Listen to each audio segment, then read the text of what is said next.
The first abstract expressionist we're going to look at is Jackson Pollock. And he's probably the most famous. Really, he's known as the face of the movement. I gave you a couple videos on him. Definitely check out the videos. They give you a lot of insight into his personality, his background. He was a very interesting guy because he actually was born in Cody, Wyoming, and came from kind of this wild west, kind of background. I'd mentioned that Thomas Hart Benton was actually his teacher. So when you look at his work, think about how far he came from his teacher Thomas Hart Benton as far as style here.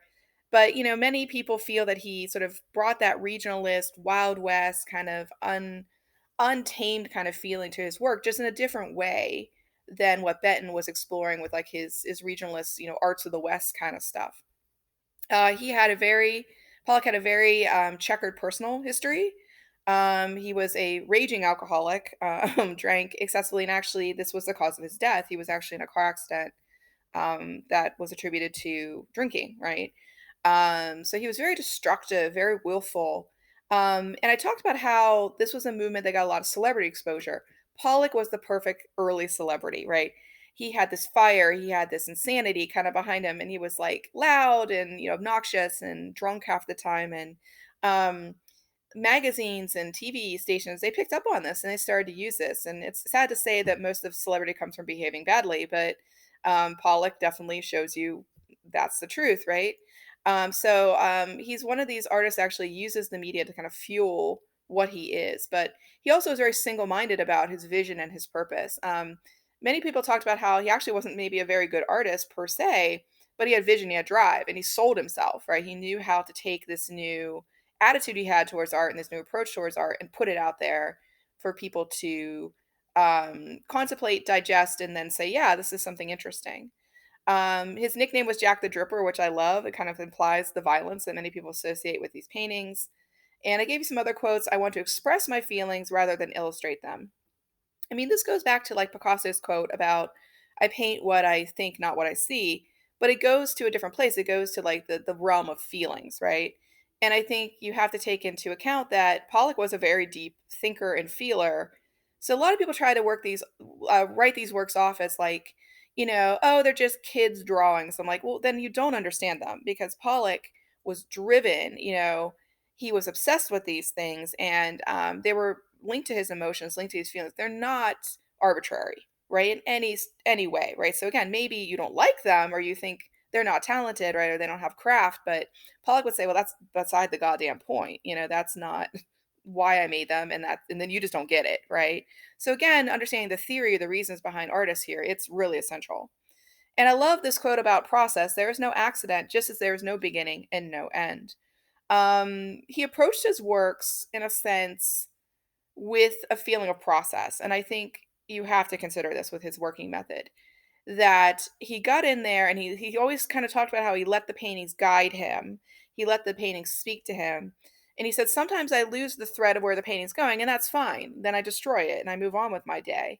But this idea that, there's a linear narrative, right? Or there's a subject, or there's a sense that the painting is supposed to be telling something specific. He's like, no, no, no, no, no, right? These are procedural. You're supposed to look at my process and think about the action of painting more than anything else. You better believe both Clement Greenberg loved Pollock. Pollock was actually, what Greenberg was really basing a lot of his writings on, and Rosenberg adored him because look at him, he's in action. Look at him, attacking that canvas. Pollock was also very unusual in that, he really rethought the way you painted. Notice he puts the canvases on the floor. He moves around them. He actually would step on them. He would smoke all the time. This is actually like a picture where he's not smoking, which is unusual. You'd find cigarette butts in the painting. So if you go to a museum, sometimes you see these embedded cigarette butts in the paintings. Um, and notice that he's using house paint and he's using sticks to like throw it and drip it and use this ropes of paint going everywhere. So, he really took even the idea of how you paint and threw that in the garbage and said, okay, no, come on, people, let's think about something different. So he's like a rule buster on all levels. So what kind of works does he make? Here I am in the MoMA with his number 31. Now let's think about title again. Remember with Kandinsky, improvisation, number 28, that kind of thing. Same thing happening here that he's not guiding you with title. He's saying it's number 31. So no subject, again, does not guide these pieces, right? It's really about the process, the theory of the work. I wanted you to see the scale of these works because they are massive in scale often. Not always, but often. And again, I think it's unlike how we think of monumental painting, as we put it. Most people think of monumental painting like something like, David's Oath of the Horatii, Delacroix's Liberty Leading the People. Like that's monumental painting. So he's taking the idea of monumental painting, something that overwhelms you, and you'll notice he's even revising that idea and giving you here, something different to consider. Now, here's a nice close up of number 31 with some quotes about Pollock's working method. So, you'll notice the quote starts out Pollock's talent is volcanic. It has fire. It is unpredictable. It is undisciplined. It is lavish, explosive, untidy. I love this, right? This is Greenberg talking. This is his number one, or what we now call Lavender Mist, because notice we always need a goddamn title.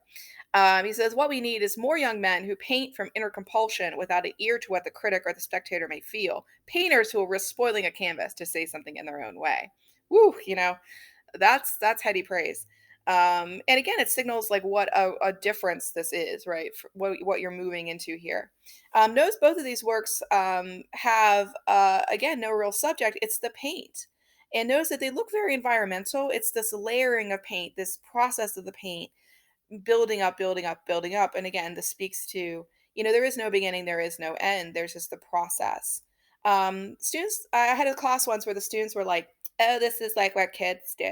Like, this is easy. And I challenged them. I said, well, I'd like to see you try. And this was a class I had where I had them do, replicas for extra credit.